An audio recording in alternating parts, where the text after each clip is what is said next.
En manchette aujourd'hui, soirée d'information publique pour Horn 5 et le Néo-Zélandais gagne la deuxième étape du Tour de l'Abitibi. Le TVA Nouvelle Midi commence maintenant.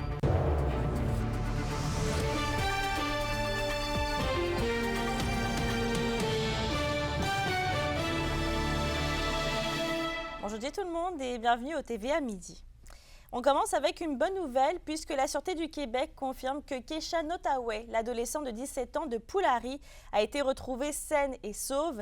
Et c'est aussi le cas pour Alexandre Darby, 16 ans de Saint-Félix-de-Dalquier, qui a été porté disparu hier en journée. Dans d'autres dossiers, une soirée d'information publique sur le projet Horn 5 de Ressources Falco avait lieu hier soir à Rouyn-Noranda. Et Alexandre, les promoteurs devaient répondre à plusieurs préoccupations des citoyens.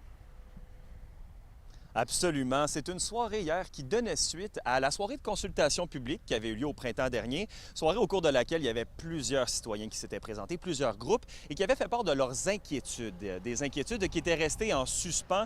Bien, hier, on a répondu à ces inquiétudes-là, à ces questions-là. Ça a rassuré beaucoup de gens, notamment au niveau des vibrations que vont causer les sautages causés par la mine la mine Horn 5 qui va être juste ici derrière moi, à quelques pas de la fonderie Horn. Et justement, c'est ça qui inquiétait les gens. Des vibrations à côté d'une fonderie comme celle de la fonderie Horn, bien, c'est inquiétant. Ça a rassuré les gens hier en sachant que les vibrations qui seront causées par les sautages seront 3 fois sous la norme québécoise. Donc, de quoi rassurer, selon la vice-présidente de Falco Ressources. Je pense qu'on veut surtout faire connaître puis que les gens comprennent bien parce que c'est vrai qu'on met en place beaucoup de mesures pour se fondre dans l'ambiance sonore puis que ça soit acceptable, pour limiter les vibrations puis qu'il va en avoir. Parce que notre premier objectif, c'est quand même de préserver ou d'assurer l'intégrité des bâtiments, des résidences, des infrastructures. Et Alexandre, on parlait de vibrations, mais il y a aussi l'enjeu du son qui a été élucidé hier soir.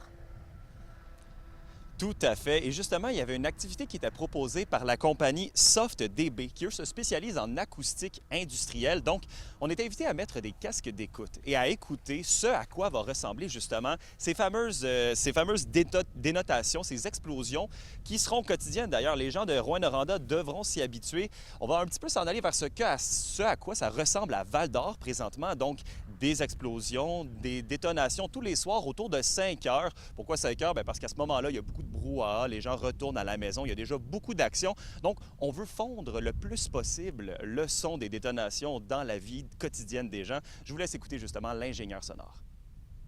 Le sautage va produire des vibrations, puis on va entendre un son dans notre résidence quand il va y avoir un sautage, surtout si on est à proximité. Quand on fait référence à cet événement, peut-être au niveau des sautages, c'est d'essayer de les faire justement où est-ce qu'il y a déjà l'arrivée, par exemple, de retour au travail, on est déjà dans l'activité. Fait que ce type d'événement-là va être moins perceptible dans notre environnement parce qu'on a déjà une ambiance sonore là, qui est active là, dans notre milieu. Le projet de la mine urbaine Horn 5 en est toujours à sa phase de consultation publique. Le début de la production commerciale n'est pas prévu avant 2029. Et pour ma part, je vous prépare un reportage complet sur ma soirée d'hier pour notre TVA 18h. Merci Alexandre.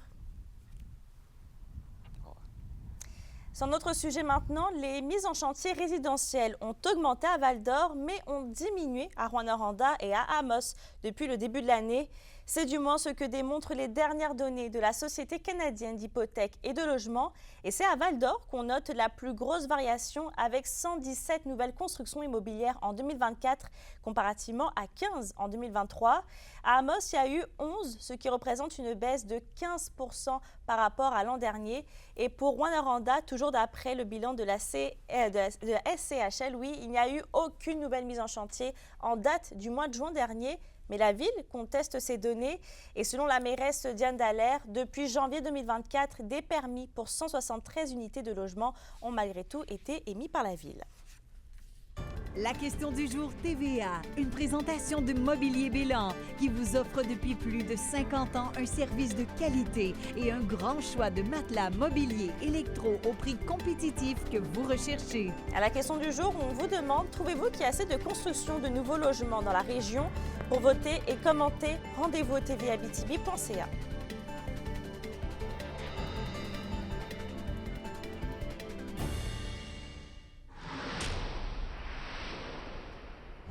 Aucun n'osait le dire, on a mépris ici. Aucun n'osait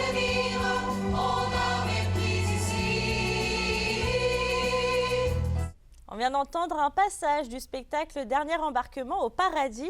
Et Justine, la grande première se déroulait justement hier soir à la salle des Jardins de la Sarre. Dernier embarquement au paradis, là, c'est un hommage à la méga production, le Paradis du Nord, qui a marqué la région de 2005 à 2011. Hier soir, là, la salle était pleine pour voir les comédiens chanter et danser sur les chansons de l'histoire de la région. Je fais partie de la troupe à cœur ouvert, alors je peux vous dire là, que depuis le mois de mars, j'ai tellement de plaisir à apprendre toutes les chansons sur l'histoire de notre belle région. Là, je remercie fortement tous ceux qui sont venus nous voir hier. On a reçu une ovation debout à la fin du spectacle. Ça m'a tellement fait chaud au cœur. Là, je me suis entretenue en plus hier avec les créateurs du Paradis du Nord, Jacques Marchand et Daniel Trottier, pour savoir qu'est-ce que ça représente pour eux que cet hommage au Paradis du Nord a été mis en place cet été. Je pense qu'il faut faire une boucle, il faut boucler ça, puis c'est une belle façon de le faire. La fierté a doublé. Ouais. J'ai pleuré encore. C'est une belle façon de rendre ça éternel.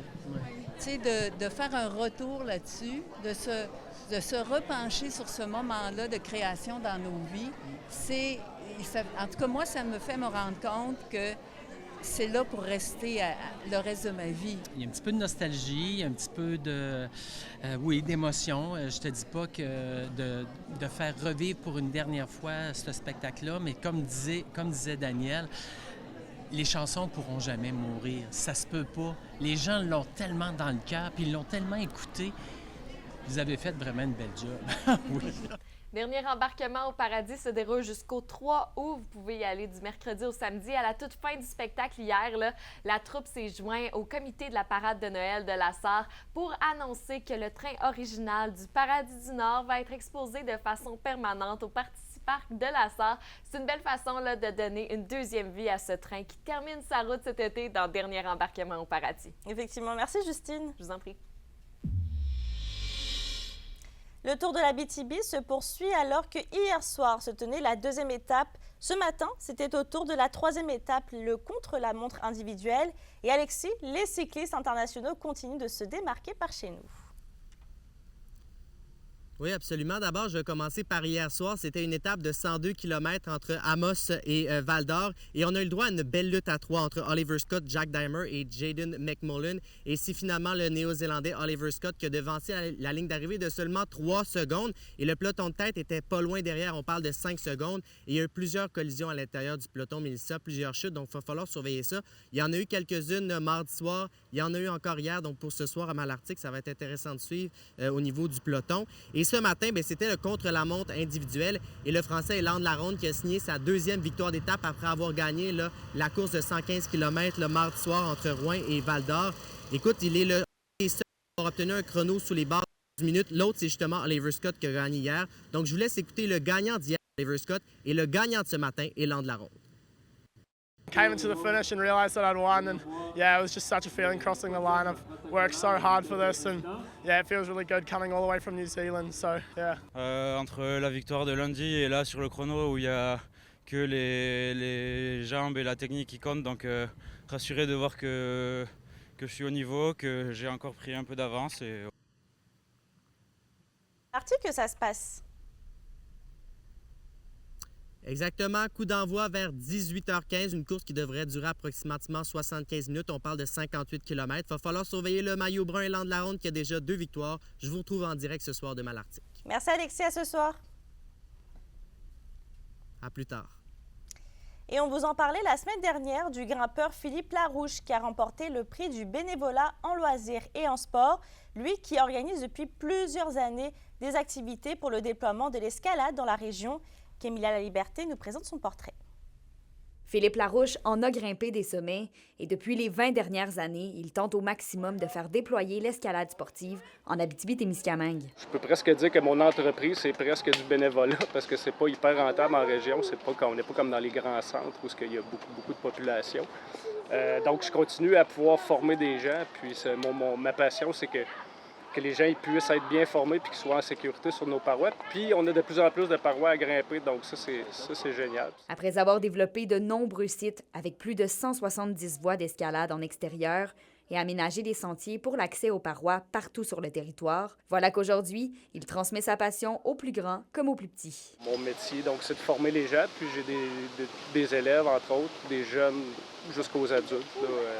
Là, je les forme pour qu'ils soient autonomes à l'extérieur. Pour récompenser son engagement et ses réalisations, il a récemment reçu le prix du bénévolat en loisirs et en sport de Laure Morin, à sa plus grande surprise. J'ai versé une petite larme quand j'ai vu tout ce que ça impliquait, puis que les gens ils me disaient hey, « Félicitations, bravo Phil », bien, ça m'a quand même donné une petite pouce dans le dos pour faire un autre 20 ans. Là. La région compte de plus en plus d'amateurs de sensations fortes. C'est ce que remarque Philippe Larouche, qui voit le nombre d'escaladeurs grimper d'année en année. La communauté se développe de plus en plus. On a vraiment une belle communauté. On en a beaucoup à Val-d'Or, avec le club d'escalade aussi, le Rappel du Nord, le Moudon Sport sportif qui fait un bon travail aussi avec les jeunes et les moins jeunes. Oui, ça se développe et on veut que ça continue à grandir, évidemment. Là, on continue à développer des sites à toutes les années, puis il va y avoir de nouveaux sites probablement dans les prochaines années. Pour les amateurs de grimpe dans la région, le festival Vertical 08 va se tenir du 2 au 4 août à Ville-Marie. Les inscriptions sont toujours ouvertes. Kémilia La Liberté, RNC Nouvelles, sur un cap de roche à Rouyn-Noranda. Et à la météo aujourd'hui, ce sera généralement nuageux en Abitibi avec un 60% de probabilité d'averse. Au Témiscamingue, ce sera une alternance de soleil et de nuages et il fera un maximum de 21 et 22 degrés. Pour ce soir et cette nuit, ce sera dégagé au nord et partiellement nuageux avec des nappes de brouillard au sud et il fera un minimum de 9 et 10 degrés. Avant de se quitter, les communautés Anishinaabe de Lac-Simon, Picogan et de Kitigan-Zibi ont signé une entente avec Hydro-Québec. Les négociations devraient débuter cet automne. Sur ce, je souhaite de passer une belle journée et on se retrouve tout à l'heure.